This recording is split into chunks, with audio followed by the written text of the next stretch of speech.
Eu sou a Lidy Queiroz, sou psicóloga, analista do comportamento, mãe da Laura e do Tomás, trabalho hoje com a Ana na Realize, nós somos consultoras, e aí tenho graduação em psicologia, mestrado e doutorado em teoria e pesquisa do comportamento, especialização em gestão de pessoas, ACT, OBM, um MBA não terminado em gestão empresarial. Às vezes eu ficava me perguntando por que eu sei essas coisas. Eu estava olhando minhas apostilas ali, do MBA. Enfim, e a gente sempre traz aqui assuntos atualizados e relacionados, tanto do mundo exterior, né, das coisas fora do nosso nicho, quanto dentro do nosso nicho, que é a atuação de analistas do comportamento com negócios na nossa sociedade. E essa aqui que está se maquiando é a Ana Arantes. Eu não sei no que ela não tem certificado, mas ela tem uma graduação sem diploma em teatro.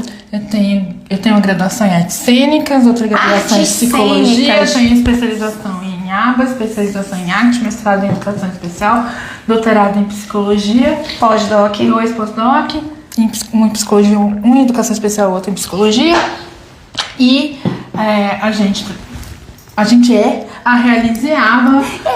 A gente dá consultoria, treinamento, supervisão para analistas do comportamento, tanto no atendimento direto e técnico, quanto na gestão do seu trabalho.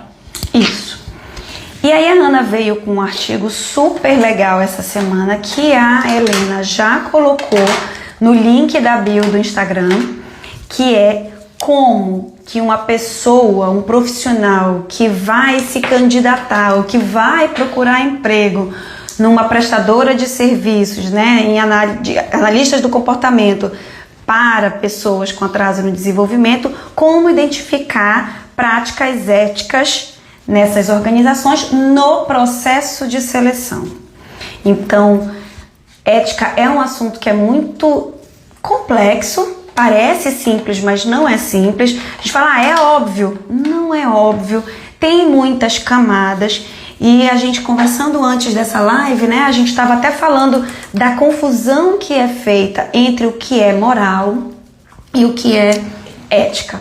Mas recomendamos demais que vocês leiam esse artigo. E a Ana chamou a atenção, quando ela me apresentou esse artigo, para a nota de rodapé que os autores fazem,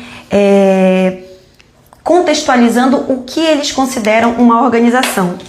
Porque começa-se um parágrafo dizendo, né, considerando os valores éticos em uma organização e quais são as contingências que podem estar, né, atuando ali naquele momento. E aí na nota de rodapé eles falam: frequentemente nos referimos a organizações nesse artigo como comportamento dos organismos, né? Nós entendemos que organismos se comportam e organizações não.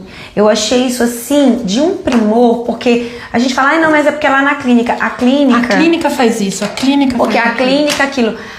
Não é a parede que tem que ter ética, a logomarca, né? Então são pessoas que se comportam ali. Eu acho isso super importante da gente destacar, porque foi quando eu estava tentando encontrar, não ando satisfeita, mas tentando encontrar um nome pro meu modelo de serviço, né? Que é gestão comportamental de negócios, porque eu não faço gestão de contrato social, de CNPJ, de parede. Eu faço gestão das pessoas que se comportam naquela organização. E eu achei isso muito interessante. Então, é importante que nós, que somos analistas do comportamento e olhamos para comportamentos profissionais, que a gente não coloque a responsabilidade de determinadas ações em alucinações, em coisas que não existem, né? Nesse sentido. É a mesma...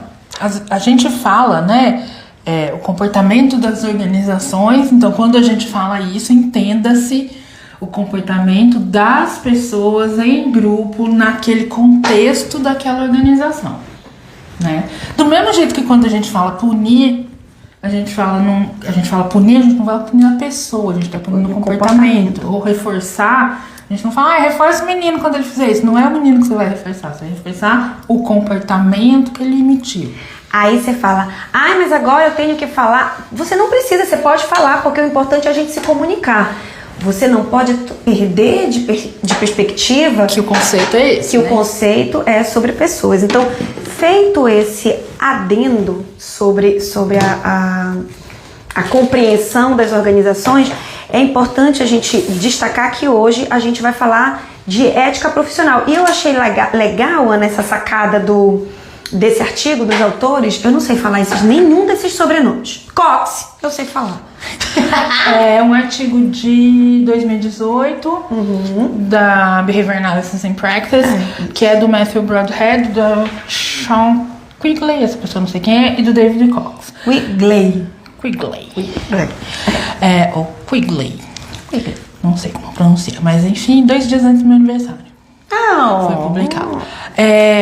Fica a dica. Esse primeiro autor, Matthew Broadhead, ele tem muitos artigos na área de ética e inclusive um livro sobre ética na modernidade, ética na análise comportamental. Volta, pega lá pra tu espalhar isso bem aqui, é um marrom. Tá vendo? Isso que dá, gente, não esfuma direito. É, esse aí. Aí. Foi? Mais ou menos. Foi. Muito bem.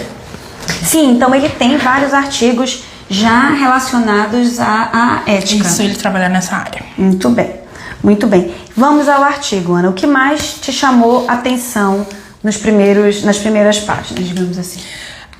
O objetivo do artigo, os autores dizem que o objetivo do artigo é tornar claro, discriminativo, quais são as... Isso, espuma bem. Então, assim, nossa, vai fazer creque-creque. Vai fazer creque-creque. Tá tudo bom. O objetivo do artigo é tornar discriminativo e descrever operacionalmente quais são as práticas organizacionais que uma empresa tem que demonstram que ela tem ou não tem ética, que as coisas que ela faz estão ou não estão pautadas em conformidade ética. E é bacana porque serve pra gente identificar. A jogada é bacana porque, assim, tanto pra quem tá pensando em entrar, então como identificar esses sinais, para você que já trabalha dentro de uma clínica, então eu acho que também é interessante, e para você que é dona de uma clínica também, porque o que a gente percebe, assim, é que as pessoas tentam pessoalizar, eu acho que nem sei se existe essa palavra, a ética. Não, mas ética pra mim, eu queria que tu falasse um pouco disso, sabe? Ética pra mim, como é que é isso? A ética e esse negócio da ética pra mim. Não existe ética pra mim, né, gente? Ética é ética. Ética são valores e princípios que norteiam ações para o bem dos outros do futuro. Então, quando a gente vai estudar ética skinneriana, então, por exemplo, a Camila Muchon, o mestrado e doutorado dela foi em ética skinneriana. E ela explica isso, que a gente analisa o comportamento olhando primeiro para a consequência direta e imediata para a pessoa que se comporta. Para mim. E isso continua valendo, obviamente, porque é essa consequência que vai manter a pessoa se comportando. Aí, a gente também analisa, como a gente está falando de ética, que é um comportamento das pessoas em grupo, né? É uma prática cultural. Aí a gente vai olhar para a consequência do meu comportamento para as outras pessoas. As que estão presentes ali na minha interação. Sim. Então, para mim... Então, quando eu sou reforçado pelo comportamento que eu emito, eu continuo mantendo aquele comportamento. Certo. Quando o comportamento que eu emito reforça a mim e aos outros, eu consigo, por exemplo, ter contingências cooperativas, colaborativas e assim por diante. Mas a gente também tem que pensar nas consequências do nosso comportamento para os outros do futuro. Então, o que eu faço produz consequências e ou produtos comportamentais que vão, de alguma forma, afetar os outros do futuro. Então, quando a gente está falando de reciclagem, toda a discussão sobre aquecimento global. Então, por exemplo, se houvesse um comportamento ético há 10, 20 anos atrás, pensando nos outros do futuro, várias ações que hoje estão causando o aquecimento global, a crise climática, não estariam acontecendo, porque lá atrás eles tinham que ter pensado nos outros do futuro que iam sentir as consequências do que eles estão fazendo. Mas aí é absolutamente desafiador a gente pensar nos outros do futuro, né? Porque a gente... Eu não digo... Nós, enquanto raça humana, eu não tô falando por isso que é tão difícil, né? Porque é isso, às vezes você vai... as consequências do seu... Você nem vai entrar em contato com as consequências do seu comportamento. Então, por exemplo, o exemplo clássico de todo mundo, do Skinner inclusive, é plantar uma árvore. Você planta uma árvore hoje, você não vai usufruir nem da sombra, nem dos frutos dela, porque ela vai levar 100 anos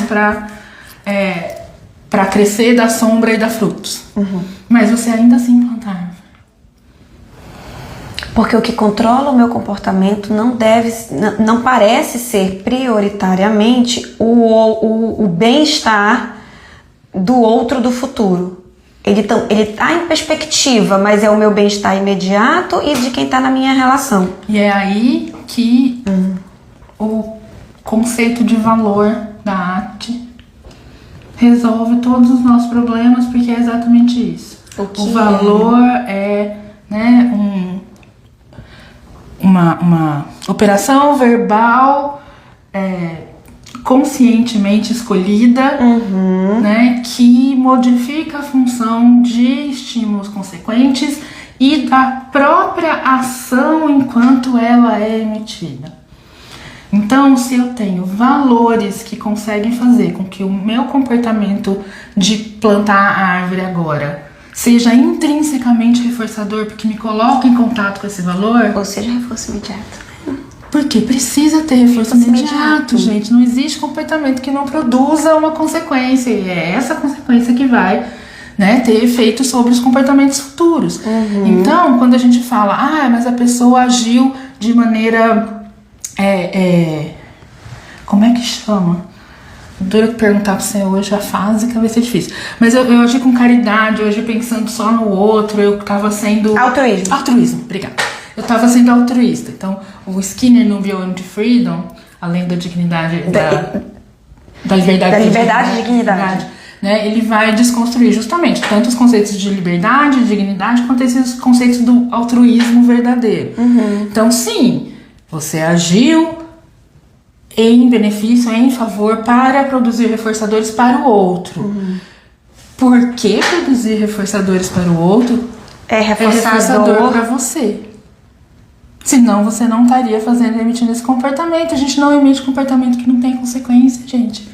Né? A gente não emite comportamento que não tem consequência reforçadora. Então a gente está sempre produzindo consequência imediata. O problema é dar valor, função reforçadora para essa consequência imediata. Aí eu vou numa pergunta capciosa, que é assim: quando eu estou diante de uma situação em que entra em conflito, por exemplo, eu tomar a decisão, ela entra em conflito com eu vou manter... Deixa eu dar o exemplo e aí quando é assim, eticamente, regulamentarmente, pela minha profissão, pela prática que é atemporal, né? A ética, pelo que eu estou entendendo, né, do que a gente fala, ela é atemporal.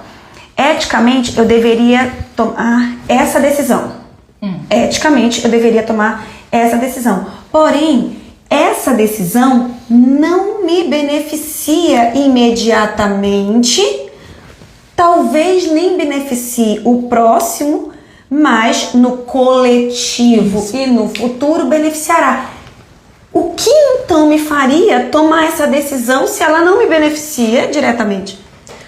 Você entendeu a complexidade da minha pergunta? A complexidade é exatamente isso. Como é que eu faço, então, para que esse comportamento, que imediatamente só vai produzir consequências para os outros do futuro, que ele se mantenha acontecendo? Eu preciso que o fato de eu produzir consequências para os outros do futuro seja reforçador para mim. Eu preciso ter um valor que está norteando esses comportamentos e que quando eu entro em contato com esse valor, o próprio comportamento é intrinsecamente reforçador, as consequências dele não são tão fortes, as consequências, ainda que sejam aversivas, não superam as reforçadoras.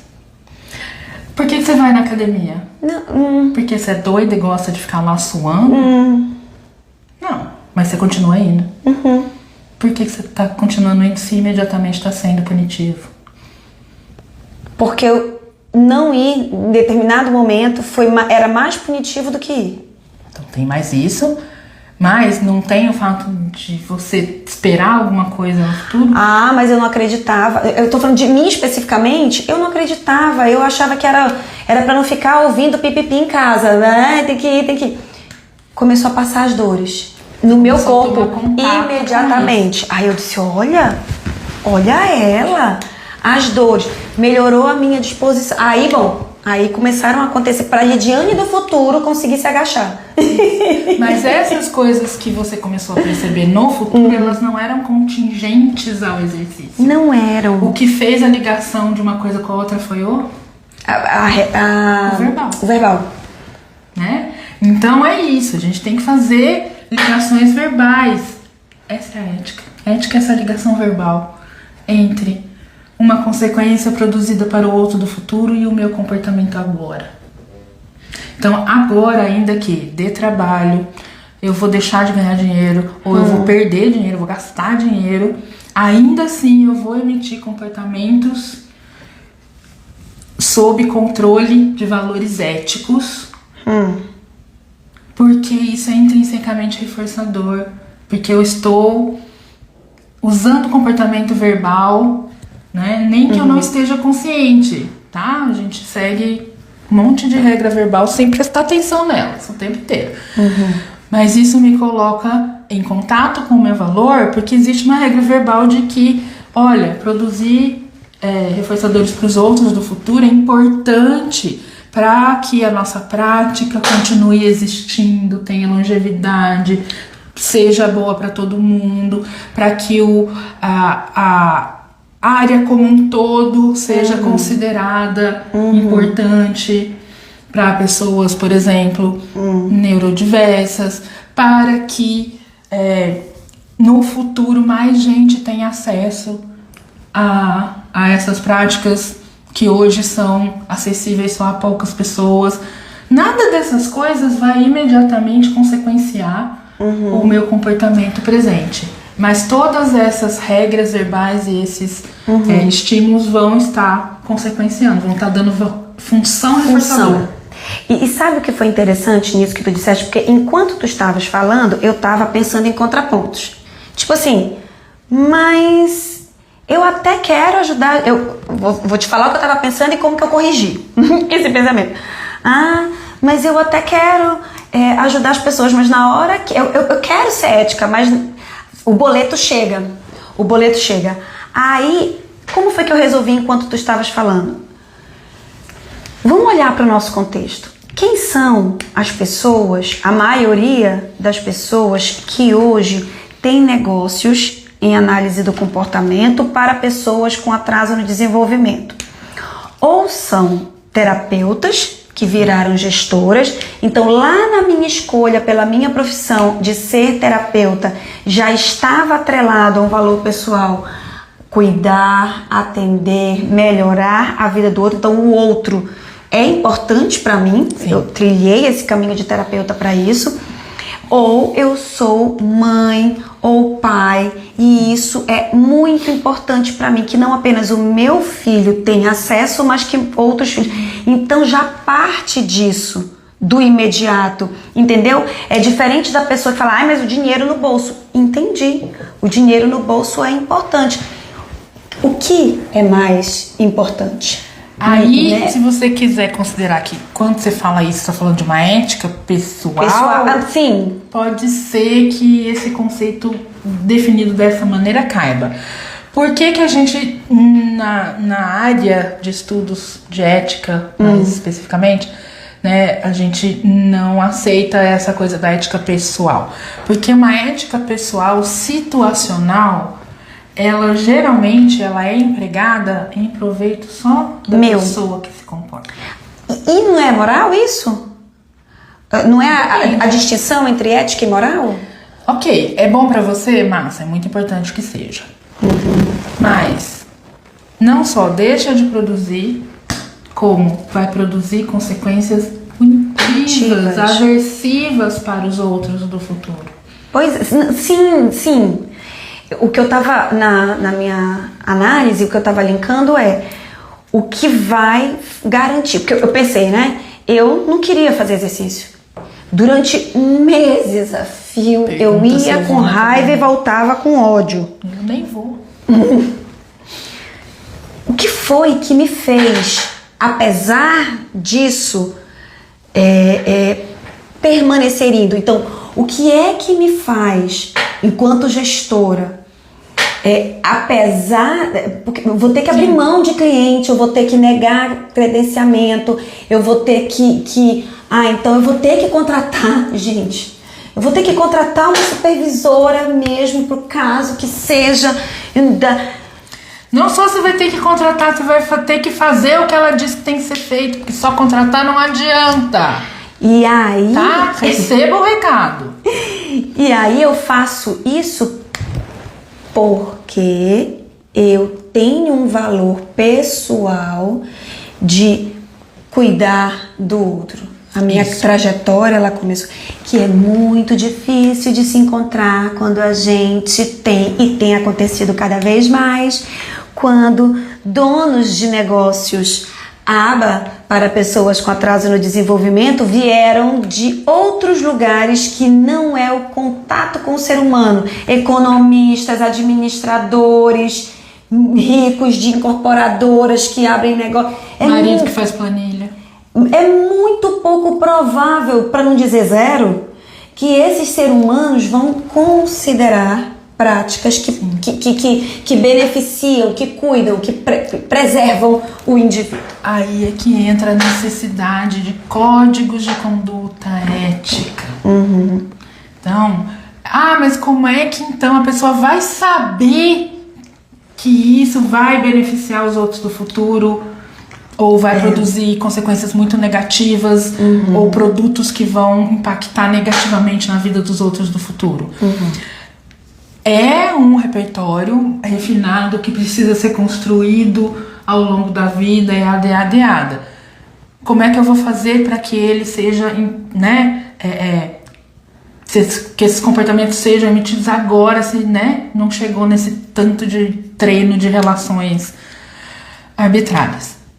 Tendo códigos de conduta ética que delineiam exatamente esses valores e dão as regras morais de como você está indo na direção, quais são os comportamentos em direção a esses valores.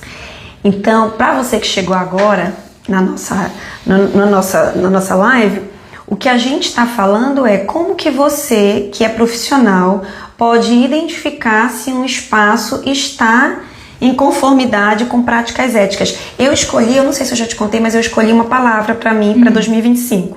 É a palavra que agora... Lembra do Guia do Mochileiro das Galáxias, que a resposta para todas as perguntas é 42? Eu tenho uma resposta agora para todos os questionamentos, dores. Eu tenho uma palavra, não só uma resposta. Eu tenho uma palavra. Coerência. Então, o que se busca? Correspondência entre dizer e fazer, congruência entre... Então, é coerência. Aquilo que a clínica diz fazer, a clínica não, que as pessoas daquela clínica dizem fazer, fazem. Existem meios que garantem que elas vão fazer aqui. Porque é disso que o artigo está falando. Sim. Quando ele vai, quer ver, né, lá na tabela que tu me mostraste, é disso que ele está dizendo. Isso. Vai nesse. Eu acho assim que aperta, que dói. Não, tu quer voltar antes, tá? Não, só quero ver, porque essa tabela é comprida. Eu queria ver se ela tem outro pedaço. Não tem é só não, um tem pedaço não. aqui. Esse é o pedaço dela. Os autores, eles apresentam o artigo justamente, eu acho isso lindo, porque é pra vocês verem. Para de falar que é Brasil, né? Não, minha gente, esse problema que a gente tá tendo agora, a gente não produziu ele, não. A gente herdou dos gringos, tá? Queria dizer. Essa mentalidade de work, que você ganha pelas horas que você tá direto com o cliente, que você tem que responder a uma grande corporação que financia os tratamentos. Tudo isso são coisas que foram inventadas nos Estados Unidos pelo capitalismo pós-moderno deles, que tá literalmente afundando o mundo. Não foi brasileiro que produziu, porque a gente quer dar um jeitinho em tudo. Não. Os nossos jeitinhos são muito melhores. Eu acho. Ok, fazendo esse parênteses. Então, eles colocam no primeiro parágrafo, os dois primeiros parágrafos do artigo, que qual é o contexto? Porque a procura por serviços analíticos comportamentais tem crescido e porque muitas empresas que trabalhavam na área de saúde e que trabalhavam com pessoas no espectro viram a necessidade e oportunidade de incorporar serviços de aba nas clínicas. Não necessariamente uma pessoa aba que abre uma clínica com o intuito de só aba lá, né? Então, é preciso que os próprios analistas do comportamento observem e garantam que as práticas éticas da análise do comportamento estejam sendo seguidas. Lorena, a gente vai falar do teu comentário, eu só tô guardando ele pro final, porque ele é muito relevante, então a gente vai guardar para falar sobre ele no final. E isso que a Ana trouxe agora, do modelo, né, dessa estrutura, de como que ela foi estabelecida nos Estados Unidos, aí você fala, mas é lá nos Estados Unidos, aqui a maioria das clínicas são abertas. Então, vamos acreditar que é, porque não é, mas vamos acreditar que é. Se isso só acontece lá e aqui quem abre, a maioria são gestoras, então significa que você tem a responsabilidade de observar se as propostas, se as parcerias, se os credenciamentos que dizem que querem atender, ajudar, melhorar. Eu tenho Gente, um ranço dessa história.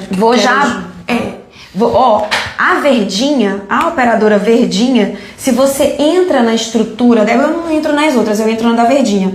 Se você tem lá, nossa missão é fazer você... As outras também tem. Também tem, né? Aquela que é rap Menina, hoje eu fiquei sabendo de uma... Olha fofoca, isso. Parênteses. Não, mas eu vou contar essa fofoca, gente, porque ela tem tudo a ver com o que a gente tá... Seguinte, a gata daqui do Nordeste, a operadora que não é corrupta, daqui do Nordeste... sim, claro. A daqui do Nordeste.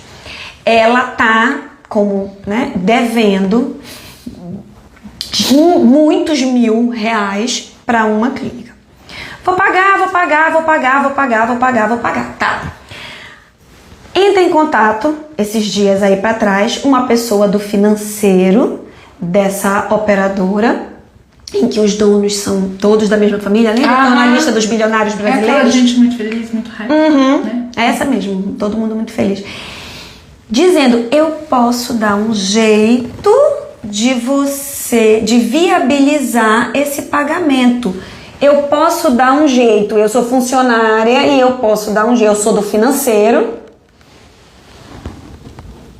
Então vejam, quais as condições que essa operadora está criando, que essa empresa, essa instituição... Que está no vermelho, que está sofrendo, que está atrasando imposto. Ela cria condições que permitem que as pessoas dentro da organização emitam comportamentos desse tipo. E aí entra na fala da Lorena, que eu não quero que a gente fale agora, que é o negócio da escolha, né? Então, essas perguntas que estão aqui nesse artigo, que é orientado que você que é profissional, que quer entrar, você que é profissional e vai entrar numa clínica precisa observar, você que é gestora tem que observar se o contrato que você está fazendo para viabilizar a prestação do seu serviço vai lhe garantir oferecer essas o que condições. precisa ser oferecido. E que você não está trabalhando numa organização que não só não tem esses princípios, como não oferece as condições para que, né, você possa desenvolver ou você possa se comportar em direção desses princípios. E aí, de novo, coerência. Perdão, já vou te deixar. E de novo, coerência, que é o que você tem que buscar. Ele fala aqui, né, de buscar congruência de valores o tempo inteiro. De novo, é coerência. O que é importante e valoroso para os indivíduos que tomam decisões nas operadoras de saúde não parece ser compatível com o que é. Então, se não é, como é que nós vamos garantir uma sintonia? Não vai. Resposta, spoiler, não vai. Spoiler. Como é que há a possibilidade de uma parceria que seja boa para todo mundo, inclusive para os outros do futuro? Não há. Não há. Resposta, nem imediatamente, nem para mim faz bem, nem para quem eu atendo faz bem, nem... Resposta para vocês é Mandione. Essa é a resposta.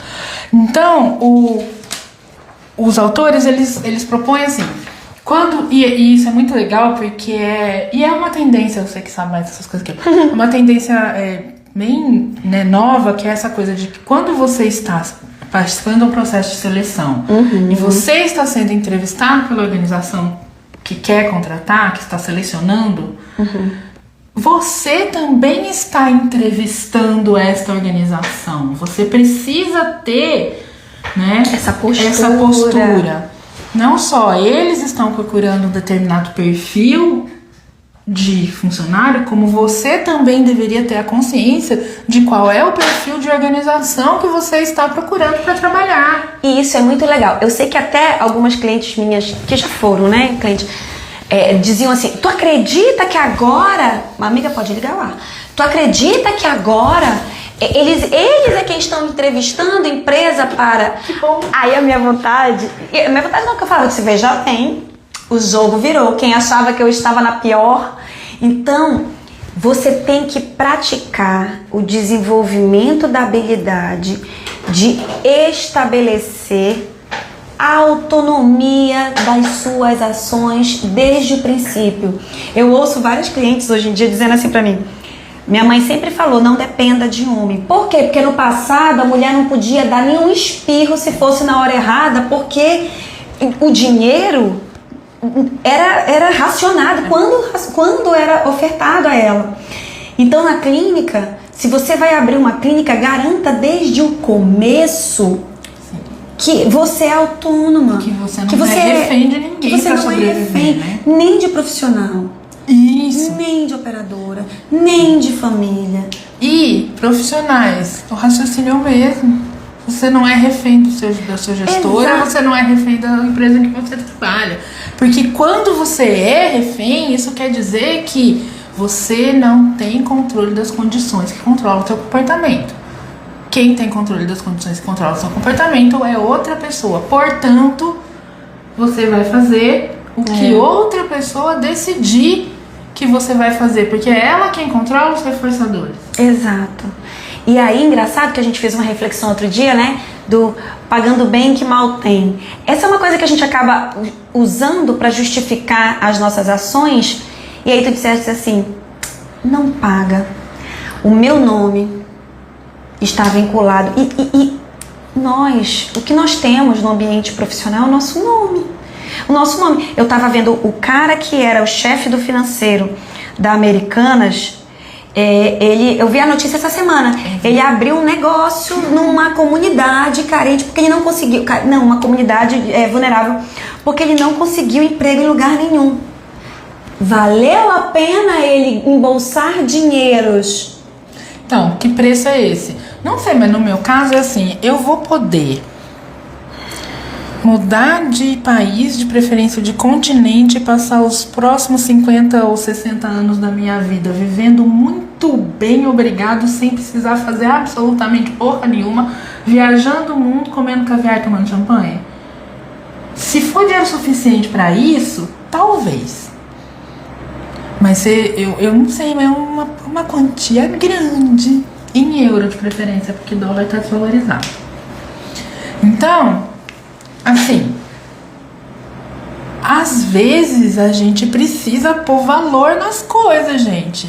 Porque assim, vale a pena imediatamente, mas e a médio e longo prazo? A médio e longo prazo vai te dar prejuízo. Ai, mas é porque eu não aguento mais depender dos meus pais. O que é menos pior? A vida, meus amigos, como dizia o Joseph Klimber, ela é uma caixinha de surpresas. Então, assim, todas as... Eu acho que uma dificuldade grande não é que as pessoas não querem ser éticas, e não é que as pessoas, elas preferem dinheiro do que bem-estar. É uma desabilidade em prever comportamentos, prever consequências a médio e longo prazo. Prever situações que vão me levar para ser... Porque... Exato. Por que o boi entra naquele negócio do curral? Porque ele não tá vendo mais nada na frente dele. E aí só resta ele ser sacrificado. É a única opção que ele tem. Não é a mesma coisa, amiga? E não é a única opção que ele tem. Ele tem a opção de dar um coice e sair correndo. Acontece que ele não vê outras opções. E o que acontece quando a gente ouve o tempo inteiro: eu não tenho outra opção, mas o que eu vou fazer? Mas aí como é que eu vou pagar meu aluguel? Gente, todo comportamento é comportamento de escolha. Quando a gente se comporta sob o controle de uma determinada, um determinado conjunto de estímulos antecedentes, a gente está escolhendo este caminho, esta contingência, este esquema de reforçamento. Existem outros milhões de conjuntos de estímulos presentes no seu ambiente. Mas eles não estão sendo discriminativos para você. Por quê? Porque você está produzindo regras fusionadas com a porra do seu não tenho outro. Que é isso que a Lorena colocou. Então vai fazer outra coisa. A questão é que eu, indivíduo que me comporto, acredito piamente que eu não tenho outro. Essa mentira mais cruel que a gente conta pra si mesmo. Sendo bem, essa racionalização. Eu não tenho como sair desse casamento. Eu não tenho como pedir demissão. Eu não tenho como. Eu acho que essa é a maior mentira que mais nos lasca. Exato. E é esse eu não tenho outra opção, né? Que tá fudendo com a vida da galera toda. Porque você tem opção. Entre elas, a opção de fazer outra coisa. Ai, mas o que eu quero é a minha vida. Ok, então vamos explorar opções para permanecer. Tá? E aí sim, se nenhuma delas for o que você quer, aí te sobra a outra opção de... né? Vai fazer outra coisa. Paixão tá dizendo assim: está sob controle de aversivo que restringe variabilidade do comportamento. E o que a gente tá chamando a atenção, que até tem aqui, né, pré-entrevista, é você conseguir rastrear, identificar, discriminar, como a Ana falou, prever, né? Situações, contextos, pessoas, acordos, regras que potencialmente, com grande força, vão te levar para uma situação em que você vai ficar em conflito ético. Vai ficar refém. Quando o Paixão fala assim: tem que reforçar o comportamento criativo das gestoras. Eu faço isso dia sim, dia também, nas 48 horas do dia. Prazer, call me lead.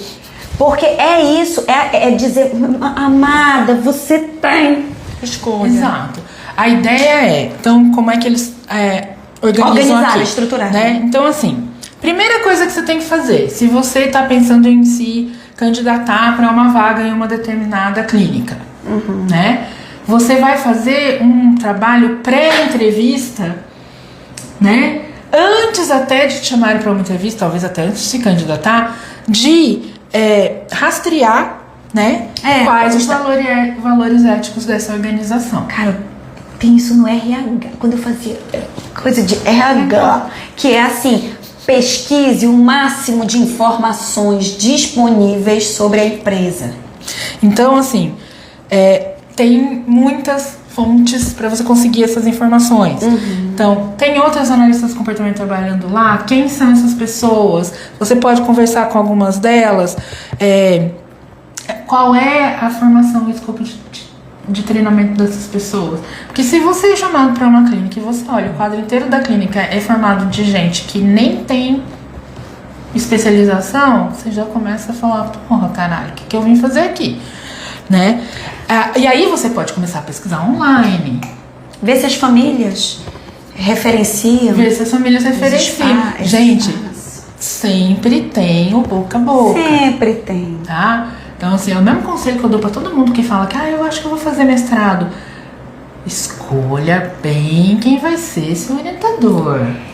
Pergunte para as outras pessoas que já passaram pela orientação deste professor, Porque saúde mental quebrada, minha gente, é um negócio que custa milhões para resolver. Exatamente. Você pode ficar feliz com o seu diploma, né, imediatamente, mas o que você vai gastar de terapia ao longo dos próximos anos vai ser gigante. E tem um negócio também que a gente falava assim, como é que você capta cliente no boca a boca?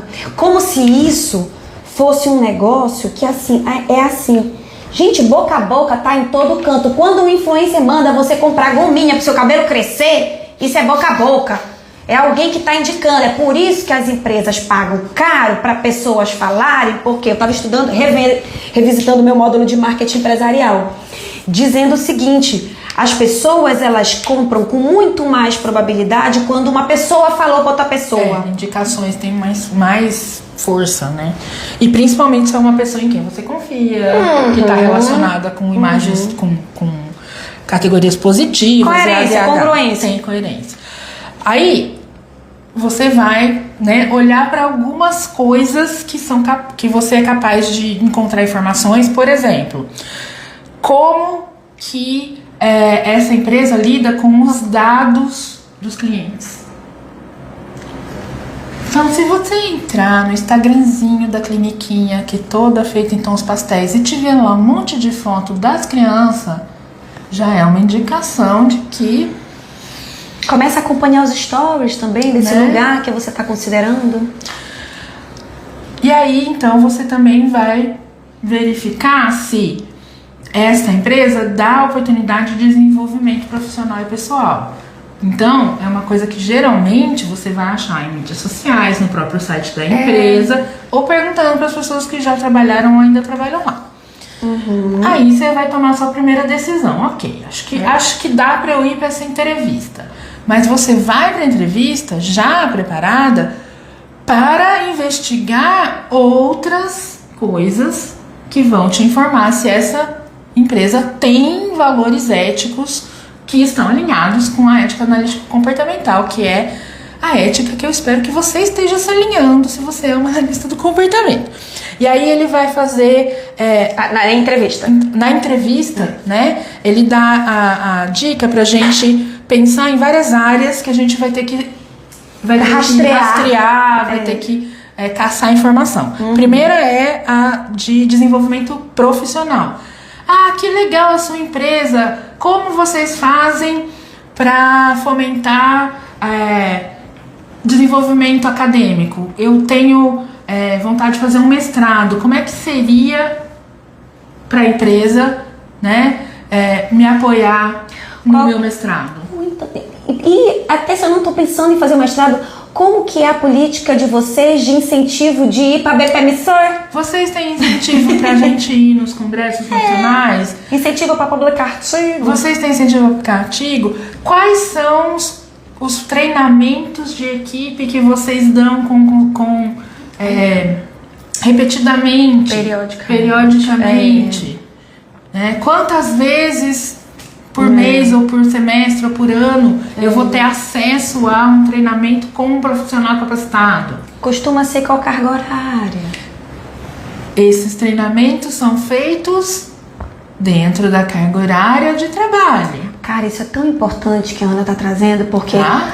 as pessoas falam assim, porque eles eles não estão aderindo. Eu comprei tal treinamento caríssimo e ninguém tá aderindo. Pô, você manda a pessoa participar de um treinamento no horário. Mas eu já não tô dando conhecimento. É sua obrigação, irmã. Pois é, você não tá dando conhecimento não, minha filha. Você tá aumentando o desempenho do seu funcionário, que é para ele produzir mais lucro para você. Que melhora a sua marca, fortalece o seu negócio. Você não tá dando nada para ninguém, não. Para com isso. Então, é legal, vocês têm convênio com tal instituição, que massa. Quantas horas da minha semana de trabalho que eu tenho disponíveis para me dedicar a essas formações? Não, isso você faz no seu horário livre, a gente já tá te dando o curso. Red flag. Bandeirinha vermelha. Além do desenvolvimento profissional, treino e supervisão. Treino e supervisão. Então, ok, mas quando eu entrar aqui, como vai ser o meu treinamento? Não, você fica ali vendo como é que são as coisas. Isso no treinamento, tá? A gente faz isso no onboarding. A gente faz isso na sua entrada, que aí você observa, e aí você faz um curso básico, e aí quem vai ser a sua coordenadora te dá as orientações, e é isso aí. Tá. Eu não vou ter nenhum treinamento formal, por exemplo, sobre como é feita a coleta de dados nesta empresa. Quais são os protocolos para... Sim, isso tudo é passado para você no dia a dia. No dia a dia, não tem um antes. Tá. Gente, se a prática de treinamento da empresa vai lá e faz... Aprende na raça. Quer dizer que ela não tem uma prática de treinamento, tá bom? Então você já vai ficar esperto. Vamos aprender a ouvir o que não está sendo dito. Exato. Aí você precisa olhar para as pessoas que estão aqui e este cargo para o qual eu estou me candidatando. Como que essa empresa lida com escopo de competência? Tem um legal antes. Não pula. Não tem, não. É na tabela. Tu saiu da tabela? Eu ainda tô nas categorias. Então, assim, na área de escopo de competência, você tem que ver, ok, mas qual vai ser a minha atribuição? Quais são as minhas responsabilidades? Você tem que avaliar a criança e daí você tem que fazer o plano, e você só tem especialização. Fazer o plano não é no escopo de competência de pós-graduado, é no escopo de competência de mestre. Então, você já vê que eles vão mandar você fazer coisas para as quais você não tem competência, nem informação necessária. Ok. Várias outras coisas nesse campo. Como são feitos os registros nessa empresa? Você vai fazer o registro no seu computador e levar para casa as folhas de registro da criança e as planilhas dela? Tem computador disponível para eu fazer essa tabulação no meu horário de trabalho? Exatamente. Né? Não, aqui a gente usa o sistema XY, IABA, BABA, CABA, DABA. Ok. Java. E ele vai ficar instalado em um tablet que a empresa vai fornecer para que eu use durante o atendimento. Os aplicadores, os profissionais costumam ter o aplicativo no seu aparelho. É super simples. Então a empresa dá um aparelho para cada profissional. Não, costuma, é o seu aparelho mesmo, dá para baixar. Então você vai ficar carregando dados sensíveis dos clientes da empresa para baixo e para cima no seu celular. E multiplica isso pelo número de pessoas que tem nessa empresa atendendo. Para você ver o tamanho do risco que os clientes estão correndo. E por fim, depois que você já viu todas as merdas, você vai ter que pensar em como são feitos os contratos, as negociações. Se durante a entrevista o fulano tá te entrevistando, disse não, a gente dá 40 horas de formação e aí depois a gente também dá tal coisa, e daí isso tem que estar no seu contrato. Eu tô na categoria ainda, não fui pergunta por pergunta, para de insistir. Não é a pergunta, é que tu pulou pro contrato, ainda tem a colaboração e a competência cultural. E tu pulou. E eu tô sofrendo. Depois do contrato, não, não. Contrato volta tá aqui. Não é a tabela, Ana. Aqui, ó. Não é a tabela. Eu pulei a página inteira, tá certo, desculpa. Eu fiz Vocês isso. viram a mãozinha dela pra gente, eu mim? tenho uma raiva de gente que fica botando a mão na minha frente. Eu botei porque tava passando do que é importante pra mim. Então fala você o que foi. Da colaboração. Olha o bico. É importante pra você, fala. Pra nós, amigos. Que é a colaboração. Como é que se lidam com os conflitos? Como é que são as relações interpessoais? Porque uma coisa é o escopo de competência ali discriminado da função, né? Mas como é que a empresa costuma, as pessoas, né? A gestão costuma organizar, prover ou manejar contingências para comportamentos de colaboração, né? E eu acho que isso é um negócio que assim, tá aqui, porque colaboração e manejo de conflitos, né? Resolução de conflitos são raramente pensados, considerados como algo que precisa ser ativamente feito dentro de uma empresa, né? A empresa parte do princípio de que ela é tão legal que não vai ter conflito. A Helena, aí agora tu aparece pra rir do nosso pipipi aqui. Isso é engraçada, palhaçada. E a competência cultural, né, que tem a ver com uma coisa que eu digo, outra coisa é como de fato a empresa se estabelece, né? Como de fato é a cultura ali dentro. Interessante que, por exemplo, essa eu não posso dizer o nome só porque ela tá comigo. Eu acho que se eu fizer uma live sozinha eu posso dizer, porque meu CPF pode botar processo. Mas é assim, uma empresa que no Instagram as pessoas falam bem, inclusive os próprios funcionários falam bem, e que aqui é um lugar maravilhoso para se trabalhar. Entretanto, porém, todavia, eu tenho acesso interno. E eu sei que lá é assim, não tem psiquiatra e nem psicólogo que dê conta de resolver o tempo de vida que aquele ser humano tem e o dano causado. Então, assim, não só você investiga, né, antes da entrevista, durante da entrevista, como provavelmente você vai ter que checar se aquilo que foi dito na entrevista é verdadeiro. Porque, né, papel e post do Instagram aceita tudo. Então, nós temos então, que é a outra coisa que eu pulei, que é a competência cultural, nós temos políticas de compliance. Nós temos toda uma política de diversidade, equidade e inclusão. Nós somos culturalmente sensíveis. Nosso atendimento é feito sempre levando em conta a cultura e os valores dos clientes. E então, por que aquele funcionário que tem TDAH e está com muita dificuldade de alimentar as planilhas, de organizar o seu próprio tempo, por que ele está sendo punido ao invés de ele estar tendo o apoio necessário para que... Porque aqui a gente faz avaliação 360 de desempenho. Que isso?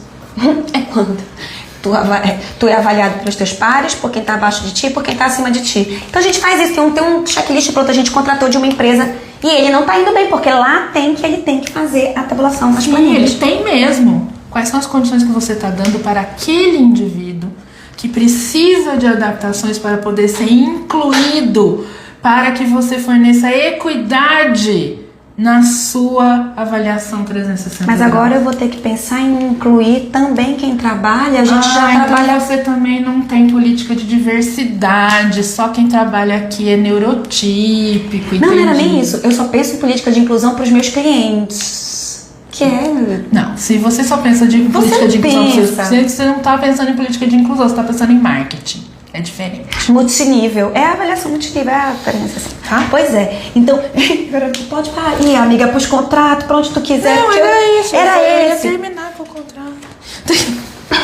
Que tudo isso que foi falado na entrevista pode ter sido falado muito lindamente e você achou a empresa maravilhosa. Isso. Aí, ok, nós vamos contratar você. Que bom. Eu anotei aqui que durante a entrevista eu vou ter acesso a isso, eu vou ter tantas horas disso, eu tenho computador, eu vou ter isso daqui. Suporte para manejo de conflito. Manejo de conflito, então eu tenho que falar com fulano vai ter que resolver meu problema. Eu também já estou dizendo aqui que eu tenho um problema de ansiedade generalizada, então provavelmente algumas vezes eu vou precisar de apoio para isso, então vocês também vão fornecer. Então tudo isso tem que estar no meu contrato. Ai, tô pensando bem, eu não vou contratar ela não, porque ela já começou botando muita banca. Botar banca a linha, checar. É o tal do vídeo é proibido perguntar, lá que eu postei. Quando você pergunta, porque isso é uma postura, o quê? Proativa, eu tô checando as coisas. Por que isso tem que ser visto como uma investigação de desconfiança? Então, assim, você quer contratar analistas do comportamento, que tem que ser proativos, que tem que saber seu escopo de competência, que tem que valorizar treinamento e atualização constante, ou você quer contratar uma lesma? E aí depois reclamar que ela não tem proatividade pra fazer as coisas, tem que ficar mandando ela fazer tudo. É você que tá selecionando, gente. Você está selecionando. E o ambiente que você provém na sua organização também está selecionando. Porque não adianta você botar essa pessoa com tudo isso de clareza, de valores, dentro de uma empresa que vai impedir ela de praticar isso. É isso. Não vai durar uma semana. Olha, duas coisas. Uma é que a gente vai continuar falando disso, que a gente vai fazer um negócio super bacana na próxima semana. Porque é como trazendo esse artigo para a realidade brasileira. Acho que isso vai ser legal. E a outra coisa é, Helena, não reforça, porque o estagiário tá pra pedir bolsa já. Tá pra pedir, não reforça. Tá? Eu acho que ele tá só no voluntário, viu? Ele queria dizer que ele, por enquanto, Não, ele é voluntário. É voluntário, a gente não tem que pagar a bolsa dele, não. Ó, a foto do final. É a foto do final. A foto do final, eu faço assim, tu empurra minha mão. Meu Deus. Tá fazendo assim. Faz assim, vou fazer aqui, ó. Você esqueceu de falar isso aqui, ó. Foi, pulou. Foi pro contrato, vou morrer. Foco. Tá. Pronto, já fez. Quem vê até parece, né? Esse amor todo, assiste a live. Gente, um beijo, obrigada pela presença de vocês. Baixa o artigo, passa ele no Leiam. Google Translator, lê e traz pergunta. Parecendo uma aula. Traz as perguntas da próxima. A gente podia começar a passar tarefa, né? Deus o livre, tá doido? Já ninguém já assiste, ainda vai ter menos gente ainda. Beijo, gente. Tchau, tchau. Vamos. Eu encerro um.